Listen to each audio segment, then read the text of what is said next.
பல்வேறு வங்கிச் சேவைகள் தொடர்ந்து பாதிக்கப்பட்டதன் காரணமாக மே பேங்க் மற்றும் CIMB வங்கிகளுக்கு பேங்க் நெகாரா அபராதம் விதித்துள்ளது.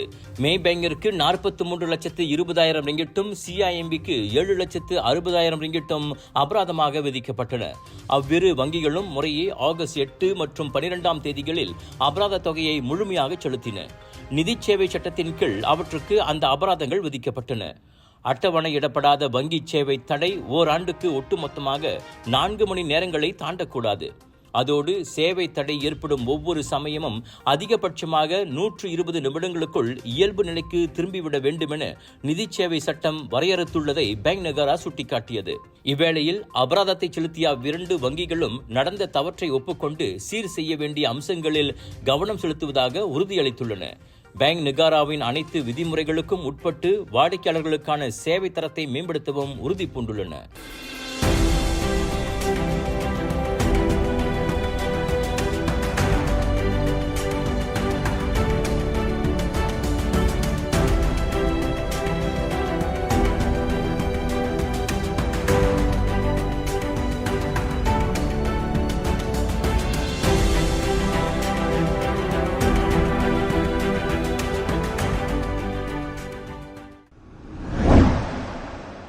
கில்லான் ஆற்று பாலத்துக்கு அருகே கண்டெடுக்கப்பட்ட ஆடவரின் சடலம் வளர்ந்து வரும் உள்ளூர் மலாய் பாடகர் நிட்ஸா ஹப்தாம் மொக்தாருடையதென ஸ்லாங்கூர் போலீஸ் உறுதிப்படுத்தியுள்ளது.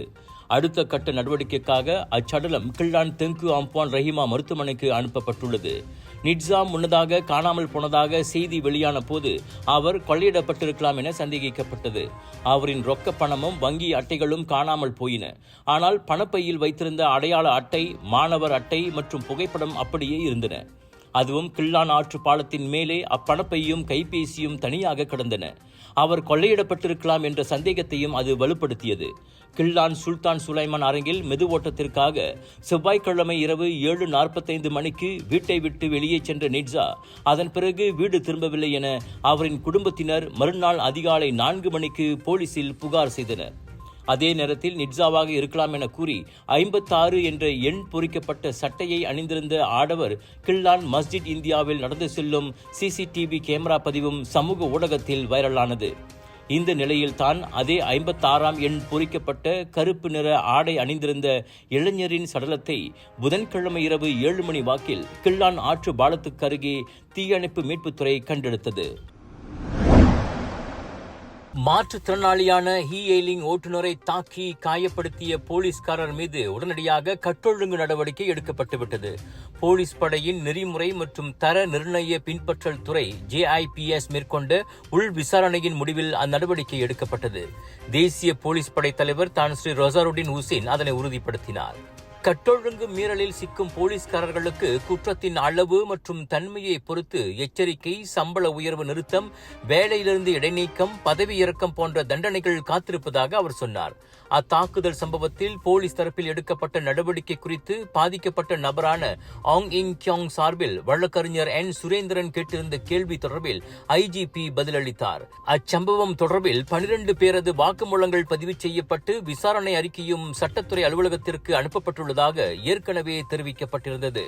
மே 28ஆம் தேதி தலைநகரில் உள்ள ஹோட்டல் ஒன்றில் அத்தாக்குதலில் ஈடுபட்டவர் ஜோஹர் இடைக்கால சுல்தான் துங்கு இஸ்மாயில் சுல்தான் இப்ராஹிம் அவர்களின் பாதுகாப்புக்கு உடன் செல்லும் போலீஸ்காரர் என கூறப்பட்டது. அது குறித்து முழுமையாக விசாரணை நடத்துமாறு TMJவும் அப்போது கேட்டுக் கொண்டிருந்தார்.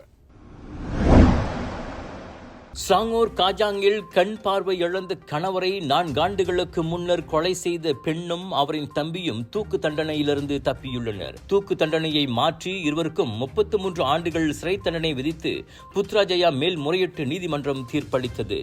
எனினும் உயர் நீதிமன்றத்தில் குற்றம் நிரூபிக்கப்பட்டதை தள்ளுபடி செய்யுமாறு GS ஏஞ்சலா தேவி, GS விஜயா இருவரும் செய்திருந்த விண்ணப்பத்தை மேல்முறையீட்டு நீதிமன்றம் நிராகரித்தது.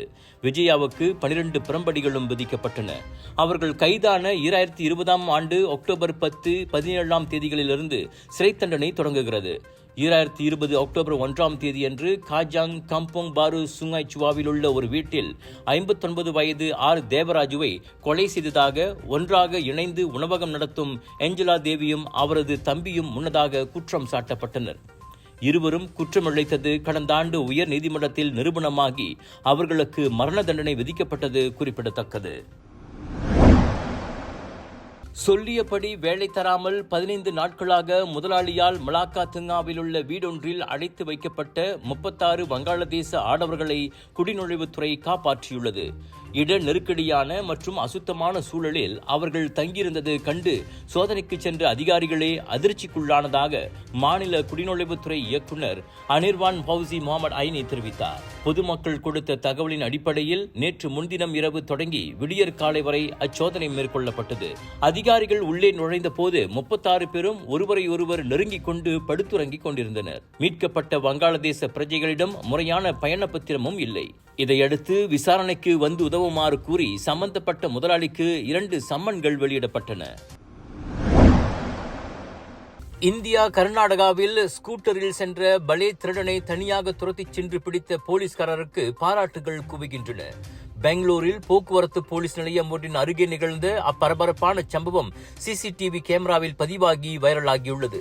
ஸ்கூட்டரில் வந்த குற்றவாளி சாலை சமிக்ஞை விளக்கு பகுதியை நெருங்கியதாக தகவல் கிடைத்த கையோடு சம்பந்தப்பட்ட போலீஸ்காரர் ஓடிச் சென்று அவனது பின்னங்காலை கெட்டியாக பிடித்துக் கொண்டார். போலீஸ்காரரின் பிடியிலிருந்து விலக அத்திருடன் ஸ்கூட்டரை வேகமாக செலுத்தியும் சுற்றி சுற்றி வளைத்து பார்த்தும் அவர் விடுவதாக இல்லை. உயிரை பணயம் வைத்து அவனை பிடித்தே தீர்வதென அவர் உறுதியாக இருந்து விட்டார்.